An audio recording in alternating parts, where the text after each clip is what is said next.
recall a moment where your alignment with your values and mission brought an outcome that even surprised you? In 1999, towards the end of the year, I was in Rome teaching the Breakthrough Experience. And I came upon a square that was roped off. In the center was a statue, a bronze statue sitting on a marble stone base of Giordano Bruno. I asked, what's happening here? They said, well, they're honoring Giordano Bruno. They burned him at the stake 400 years earlier. Now they're honoring him as a genius 400 years ahead of his time. So anyway, when they burned him at the stake, he wrote a posthumous biography before he went down. He said, I'll bet the fear you have in burning me is greater than mine. Though you may destroy my mortal body, you will never destroy the message of my immortal soul. And that turned out to be true. That night, I got inspired on the flight, and I decided I was going to write a posthumous biography of how I wanted to be perceived 1,000 years into the future. Because I realized if you set a goal, it can come true, whether in this life or beyond your life. And I wrote down that I wanted to have my work be still remembered by people 1,000 years in the future. Well, that was in 1999, right before 2000. In 2008, I got asked to speak at the Melk Abbey in Austria over the Danube River. I was one of the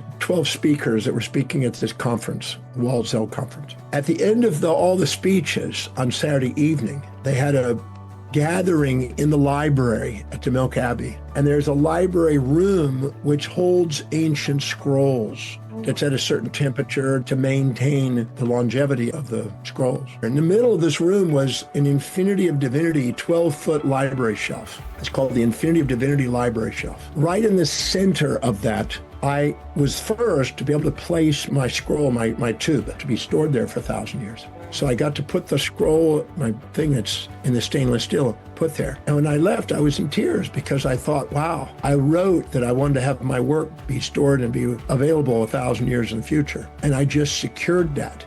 So here is the power of a clear mind, a clear intention. When you write things down, you translate the intangible into tangibles. You translate the ideas into reality, into things. What I wrote in 2000 suddenly became a reality in 2008 or so, and it's still sitting there.